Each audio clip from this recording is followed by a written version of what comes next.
All protocols duly observed. The question I want to ask is, where do you think, in your opinion, where do you think we got it wrong at the last election? And what do you think we can do differently to, get the change we really all desire in the country? Nigerians in Canada moved by Peter Obi's call for change, a town hall recap. Viewers and subscribers, welcome once again to Think Tank TV. Now, in a bustling town hall meeting venue filled with Nigerians in Canada eager to hear from Peter Obi, the atmosphere was charged. Yes, in a recent town hall meeting held in Canada, Nigerians gathered to hear from the former presidential candidate of the Labour Party in person of Peter Obi. Peter Obi thanked everyone for being there, noting that they gathered to discuss the future of the beloved nation, Nigeria. Now, let's jump right into the meeting and see things for ourselves as Peter Obi addressed the crowd. Please intentionally do well to hit the like button as a means of courtesy to the producers of this content so that YouTube can recommend this video for more people to get to see. Take a look. Indian community in Canada, the Chinese community in Nigeria have proven that there is strength in unity and you can achieve more when you work together.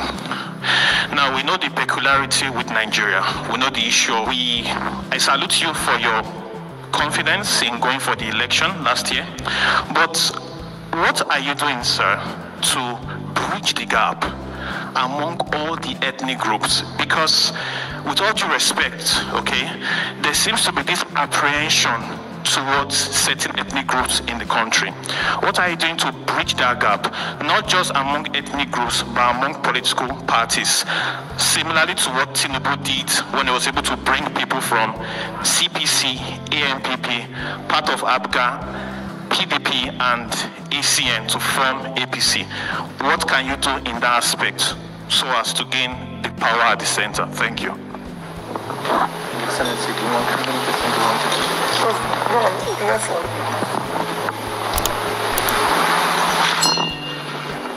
All protocols duly observed. The question I want to ask is, where do you think, in your opinion, where do you think we got it wrong at the last election? And what do you think we can do differently to, get the change we really all desire in the country? Thank you. Sorry.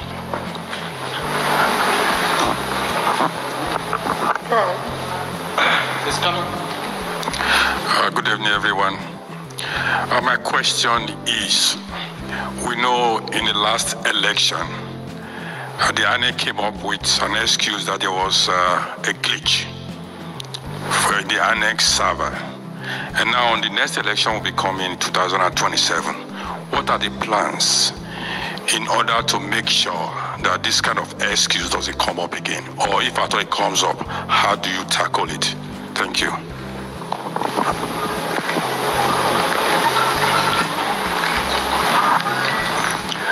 Your Excellency, my question is still related to the last election.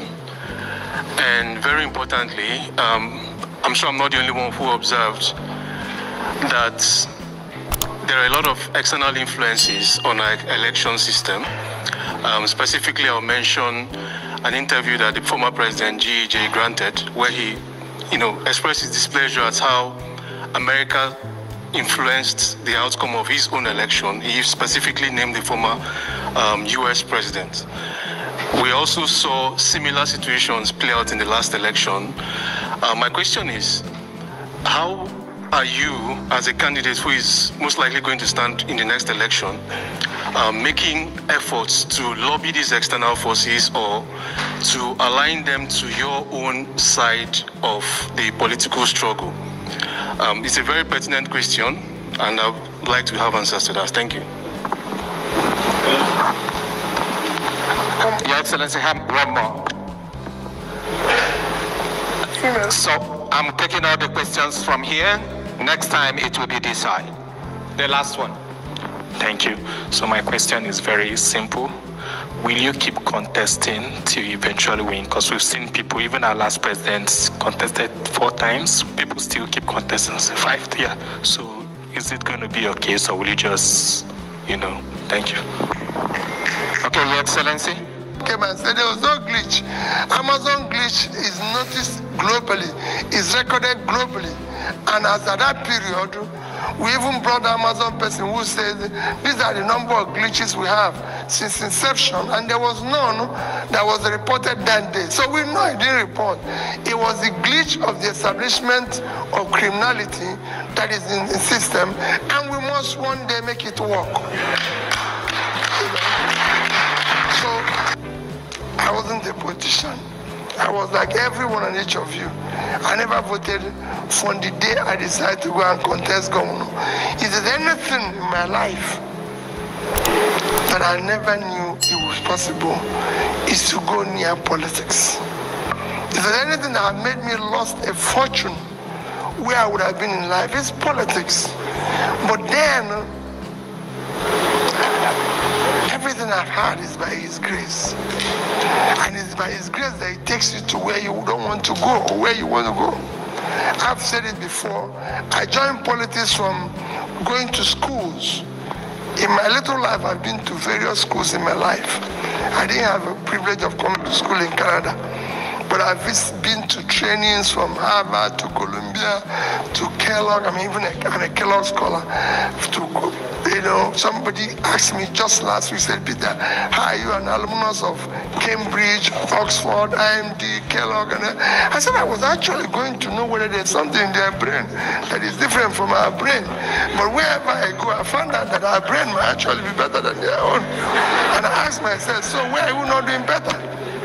First question talked about ethnicity and religion. Quite frankly, we don't have that issue. Ethnicity and religion is a clear organization of the elite, greedy group, the establishment, to keep us where we are. It is something that was born out of incompetence. When you're not doing well, or when you want to do a state capture, you bring it in. Because I don't know any ethnic in Nigeria that is not suffering. Tell me which part of Nigeria is secure today. Tell me if there's any ethnic group that buys bread cheaper.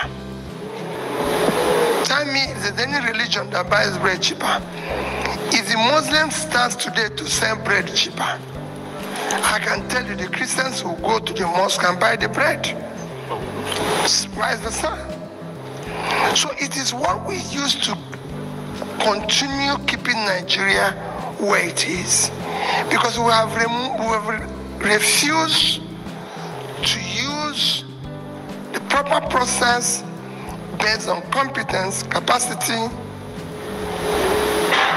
compassion to select our leaders. So they hire all sorts of tools to tell you, I'm from here, I'm from there, I'm from there. Is there any road that is tarred in Nigeria that is good, that only one ethnic group passes?